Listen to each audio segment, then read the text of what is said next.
MG Ride back with you, and today we're back into the Spitfire 1500. See? Let's get going. All right, so after messing with the choke a little bit on this, which I think I'm still gonna have to do a little bit more to it, and just getting some basic settings into the carburetor here, put it in here, got it started up, and the thing just sounds like it's not quite firing on all four cylinders. It's got a little bit of a weirdness to it. So I thought, well, now's the time to check compression, because we were going to do that anyway on this car, just hadn't gotten to it yet. And let's go start with compression readings, see what we see. And it's good. This one's between 143 and 146 across the board, so we will take that. And then the next thing I did was say, let's check the valves and see how the clearances are.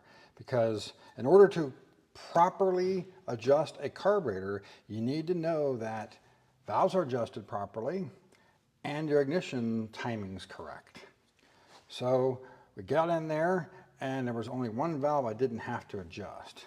And I'm not sure who worked on it in the past or what process they used, but specifically number 2 exhaust valve was really loose. These are supposed to be set at about 10 thousandths, and that one was like 40 thousandths. And then a couple of them were, I didn't check them all, but they were, a couple of them were out in 15 to 20 thousandths range. So that would leave me to be a little concerned. So I took notes, because I keep paper. I got a paper that I'm using that I run compression notes and stuff on, and I keep it in my files. So when he brings this car back to me in the future, and we do another valve, run through the valves again and find that that cylinder is opened up again, then we know we're losing a cam, and it's going to need a cam put in it. But at this point, no history of it, don't know who worked on it in the past, don't know if they adjusted it right, so at this point it's just a concern. So adjusted everything, and then it didn't want to start. So and run right. So the timing had been adjusted to try to make it run better with it. The valve's not working right. So I checked the timing and it was not getting nearly enough timing into it. So I went ahead and pulled the distributor, cleaned it, lubricated it, made sure that that the weights were working properly and going through their, getting the advance they're supposed to be getting. Put it back in, timed it to where now I'm getting 32 degrees full advance. And it's actually not running too bad now. I still haven't adjusted or tweaked on the carburetor or tweaked the choke beyond any kind of base settings, which I know the choke's not doing exactly what it's supposed to be doing yet, but it's not too bad. All right, so now we're going to get fired up here real quick and show you how easy it's firing up now. I still haven't set the actual idle, haven't done any more tweaking on the carburetor at all for enrichment or choke.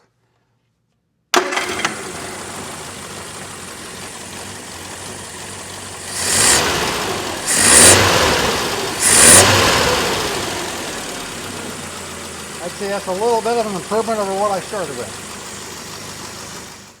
So on the steering, we got down in there and I tightened up that pinch bolt here on the steering shaft. Now, noticeable improvement there. I think we can live with that. Now we just need to work on some of the other stuff. The owner did ask me to go ahead and change the oil while I had it in here, so we've already done that. And he said sometimes the starter just spins and doesn't engage. And it looks like a relatively new starter, but what I'll probably end up doing is just taking it off of there and lubricating the Bendix, because that's most likely why it just occasionally doesn't hit, because it's not spinning out fast enough. Either that or because the battery just doesn't have enough oomph in it, which he's had the battery go dead on this thing a few times because of the light switch. And then I had it go dead sitting in here after putting the new light switch in, so he might have something else going on. All right, so after playing with the choke a little bit, I realized something just wasn't working quite right.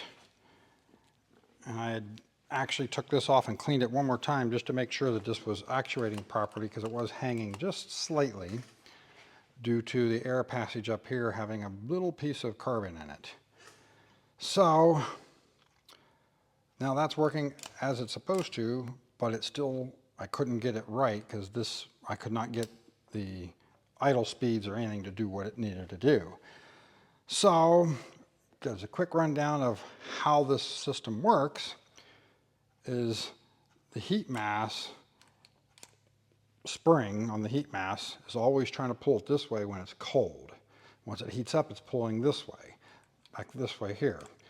So if you were, so when you go to set the choke, there's tension running this way. You pull this up, you pull the throttle, and that pulls back this way. That sets the choke, and that's your fast idle. As the heat mass heats up, the spring actually tries to pull it back this way. And then when you blip the throttle, it'll move and goes down these steps. And that's how the fast idle steps down as it's warming up. But one of the problems we got here is this is supposed to go all the way up into there to where there's about a 20 thousandths gap between the end of this pin and the base circle of the cam. But obviously, we're nowhere near that because somebody has had this apart in the past and assembled all this stuff wrong. See this spring here? That should be pushing, should be pulling back against this to keep that going all the way up in there, keep tension on it. So we got to take this apart and fix all that now. All right, so it's been a while since I've tore into the linkage here and how this actually operates. So I did explain it a little bit on the wrong side here. The spring actually pushes tension on the bracket to push this down. And as you adjust this down, it pushes that up. But the spring is keeping tension on that so that you get an accurate adjustment. So yeah, I explained it a little bit wrong there. So what we got to do now is adjust this, you know, either way until we get that sitting with the gap we need it here, and that's our base adjustment. All right, so I got the carb back on it. I've been playing with the choke a little bit. I've made big gains on it, but I'd like to see a little bit cooler weather than what we've been having lately to get a proper adjustment on it. This one's being a bit on the finicky side, and I'm not 100% sure it's going to be quite strong enough when it's cold, but he's probably going to bring the car back to me later this year, and then I can go ahead and tweak on that again then, because we're going to be probably working more on the suspension at some point in time. I know when the first video I said I checked the camber and I was testing it at 3/8 on one side and 5 3/4 on the other. I had to have misread the gauge or misstated it when I set it.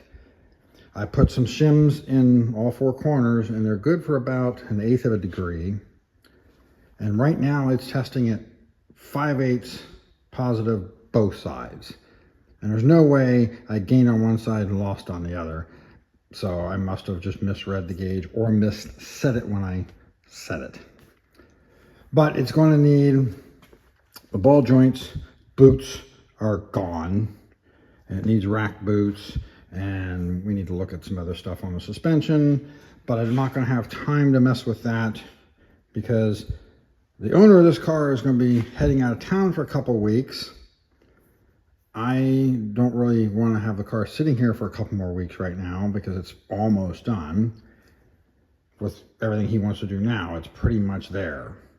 So he's going to come get it before he goes out of town, and then we'll come back later, do the suspension, and when we do the suspension, we'll go ahead and check the rear here. We'll go ahead and test the toe in on that too as well, just to check everything out. And we'll be doing some basic rebuild on the front suspension. And he's gonna need a new battery. No matter what I do with this thing, it keeps losing charge. So I think his starter problems are because of the battery. So once he puts a new battery in it, that should be good to go. We did hook up the oil pressure switch. The light comes on the dash just like it's supposed to. Goes out a few seconds after you start it, just like it's supposed to. So we're good there.